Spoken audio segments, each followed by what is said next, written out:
നീ ഇത് ഇതുവരെ വിട്ടില്ലേ?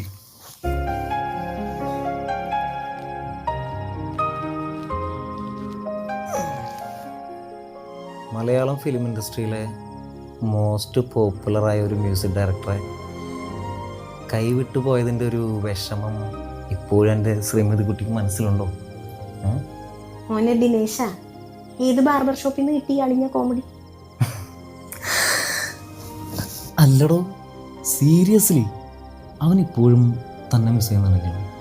പിന്നെ അവന് ഊണിലും ഉറക്കത്തിലും എന്തിനും ബാത്റൂമിൽ വരെ അവന് പ്രയോറിറ്റി മ്യൂസിക് ആയിരിക്കും. പിന്നെ അവൻ അവനെ തന്നെ മറന്നു കാണും. മോനിപ്പോ കിടന്ന് ഉറങ്ങ്.